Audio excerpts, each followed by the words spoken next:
So now students, we have already discussed about the precipitation, what are the various types of weather systems, right? We have discussed, we have already solved some numericals also, right? Based on the determination of rainfall or precipitation. Now let's come to this topic, that is the determination of rainfall depth and methods of determination, right? So what is this rainfall depth? That is also known as the mean precipitation, right? So this topic is very important because in previous year GATE examinations questions have been asked from this topic and they were direct questions, right? Okay, so this topic is important. So mean rainfall depth or the average rainfall depth is also known as the mean precipitation. So basically we have three methods of determination of mean rainfall. So first one is the arithmetic method, second one is the Thiessen polygon or the Thiessen mean method, and third one is the isohydraulic method. So let's discuss each method one by one, right? So first of all, let us discuss the arithmetic mean method. So always remember that the arithmetic mean, what is arithmetic mean? 1 plus 2 plus 3 plus 4 divided by the number of terms, right? Simple, right? Now when it is used, it is only used when suppose that you have a number of stations, right? This is your catchment area, okay? You have station number 1, station number 2, rain gauge station number 3, 4, 5, 6, 7 and so on.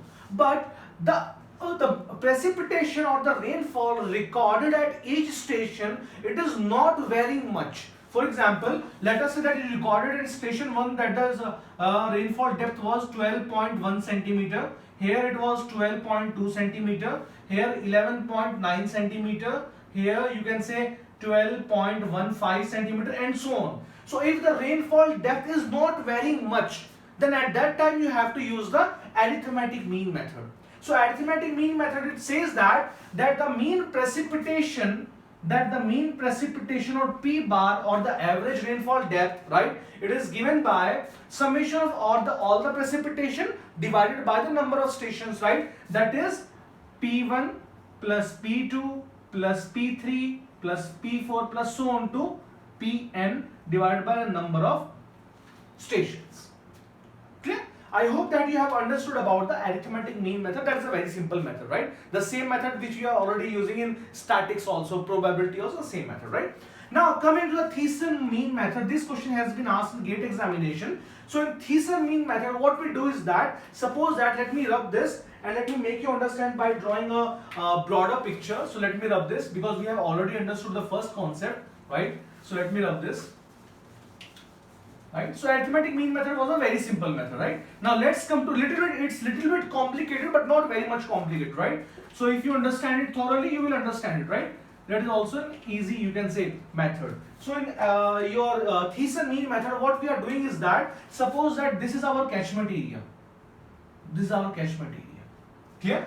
In the arithmetic mean method, what we were doing? We were taking the precipitations of each stations, right? We were not going out of the catchment area. Whatever the stations were inside the catchment area, we were taking those areas into consideration only, right? But in case of the Thiessen mean method, if suppose some station is here, number 1, right? This will also be taken into consideration, right? Number 1, let us say number 2 is inside this, right? This is your number 3. This is your number, let us say 4. Let us say number 5 is here. And number 6 is here, like this. Let us say you have 6 stations. Clear? Now in Thiessen mean method, again understand it very thoroughly. What we have to do, first of all, by drawing lines, we have to join these stations, right? It means that I will join these. Let me join these stations, right? Let me join these stations. See? And we have to join these stations such that they form triangles, right? Now how to form triangles? Now if I join this, it will become a triangle. If I join this, it will become a triangle. If I join this, it will become a triangle, right? Same if I join this, it will become a triangle. And same also if I join this, it will become a triangle. Simple. Even if I join this, it will become a triangle. But let's not make it more complicated. Clear? Now the next step would be, now you have understood we have to make triangles. Now the next step would be, we have to draw the perpendicular bisectors.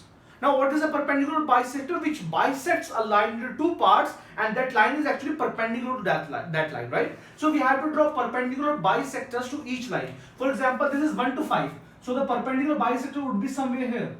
This is the perpendicular bisector, right? For 1 to 4, the perpendicular bisector would be somewhere here like this, right? Like this. Clear? For this 2 to 4, the perpendicular bisector would be somewhere here like this. Clear? For 4 to 3, it would be somewhere here like this. Clear? For 1 to 2, it would be somewhere here like this. Clear, right? For 2 to 3, it would be somewhere here like this, right? For 4 to 6 also, it would be somewhere here.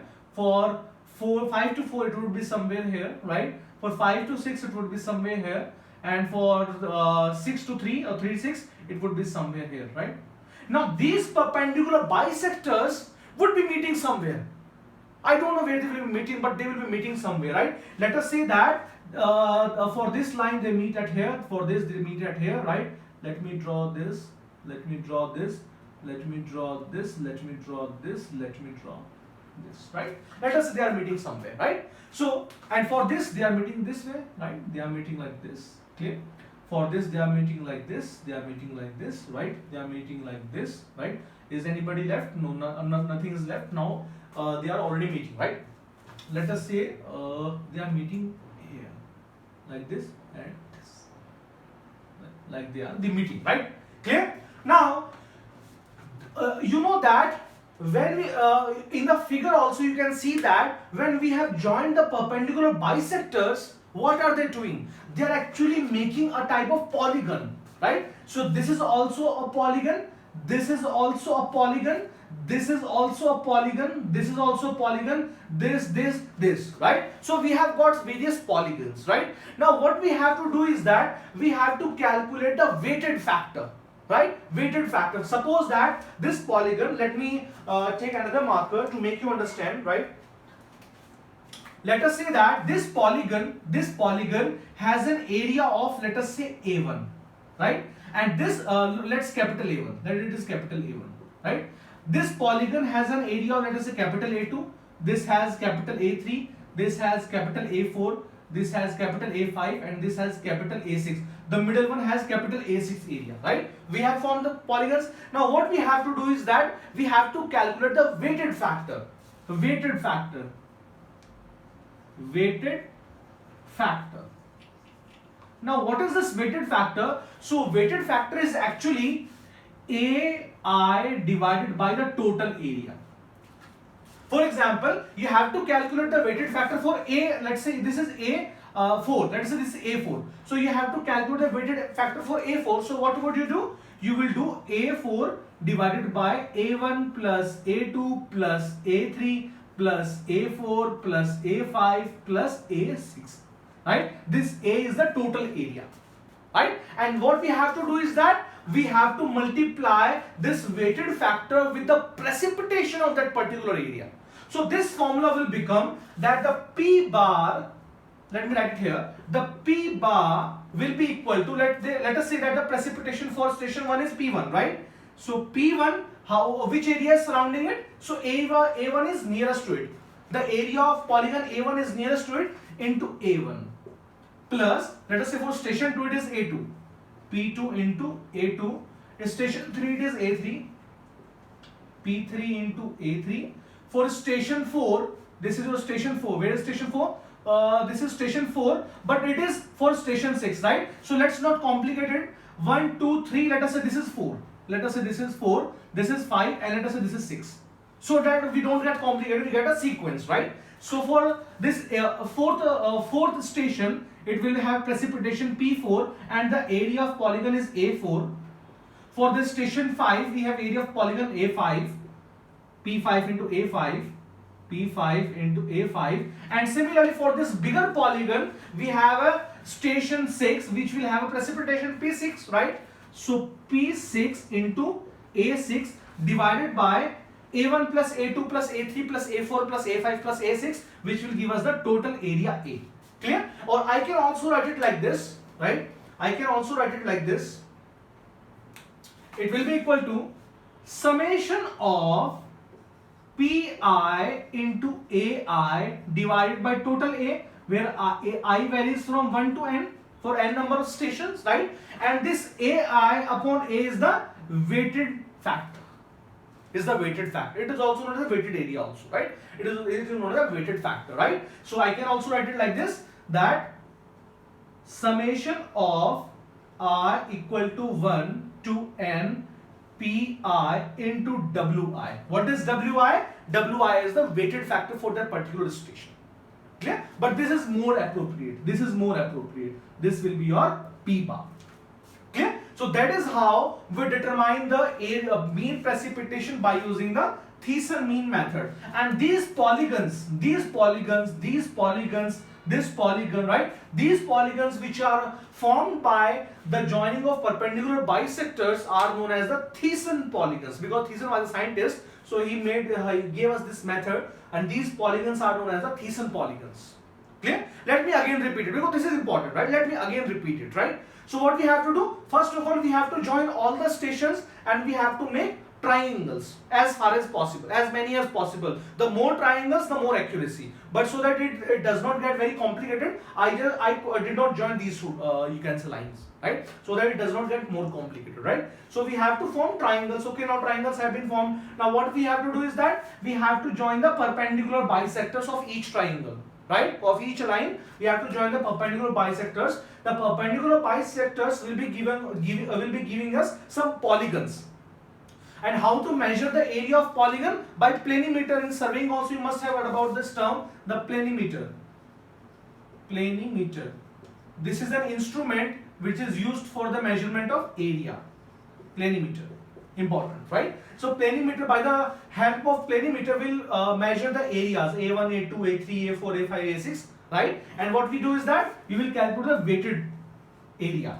Right? Even if you don't want to calculate the weighted area, just apply this formula, you will get the answer. Even if you don't want to calculate the weighted area. Right? So this is your AI upon A is the weighted area, and that is how you get the mean precipitation or the average mean depth. Clear? So I hope you have understood this. Now let's come to the last method, that is the isoheightal method, right? Isoheightal method. Isoheightal or isoheightal method. Right? Now first of all, let us understand what are these isoheights. Clear? Now, in contours, in your surveying, what you have seen, the contour lines, right? The lines joining the points of same elevation, right, are known as the contour lines, right? If it is a mountain, they are like this, the concentric circles, right? If it is a ridge, you know that contour lines, they do not intersect except in the case of ridge, and let us say if you have basically in case of a ridge or cliff, right, they sometimes intersect. Clear? Now you know that same goes with the isoheights also, right? Now what is this iso? Iso means same, and the height is represented for rainfall. It means isoheights are the lines joining the stations of same rainfall. Simple. Of same rainfall. Clear? So this is important because this question has been asked in examinations, that the isoheights are, right? So 4 options are given. The correct option is the lines joining the stations of equal or same rainfall are known as the isoheights. Clear? Similarly, you have isobars. Isobars in your when you are doing your consolidation experiment in geotech, so isobars are the lines joining the equal pressure areas or equal pressure distances are known as the isobars, right? Similarly, isoheight means the lines joining the areas or the stations of equal rainfall are known as isoheight. Simple. Now, how to implement this method, right? Now, the implementation of this method goes like this. Let me rub it, right? Because this question has been asked, what are isoheights? Even in interviews also this question has been asked many times with a lot of students, right? So isoheights, you should know what are isoheights and how to measure the area by the use of planimeter, right? So planimeter is used for the measurement of area. I hope you are getting it, right? Because this is important. That is why I am focusing so much on this topic. Clear? Now let's understand the next method, that is the isoheight. So in isoheight, what we are doing is that, let us say that this is your catchment area. And what is the catchment area? I am not going to repeat, I have already told you, right? Now this is a catchment area, clear? Let us say we have station number 1, and here also, we also consider the stations which are, you can say, out of the catchment area. We also consider those stations also, right? Let us say station number 1, let us say this is station number 2, this is station number 3, this is station number 4, this is station number 5. Let us say these are the isoheights. The lines would be like this, right? Joining the equal rainfall depth stations, right? They would be like this. It would be like this, passing from 4.4, passing from 0.5, right? They can also be like this, but for simplicity, just to make you understand, I have drawn the lines like this, right? Let us say that because these lines are joining the areas of equal precipitation, let us say the precipitation for this isoheight, which is passing from station A, is P1. Let us say that the precipitation of this isoheight passing from the station 2 is P2, for this P3, for this P4, for this P5. Clear? Okay. Now what we have to do is that we have to calculate the area between the isoheights. The area between the isoheights, right? So let us say that the area between these two isoheights is A1. Let us say that area between these two isoheights is A2, right? Not you can say beyond, just the area of this catchment. No, we don't have to go beyond, right? Area of this catchment only, right?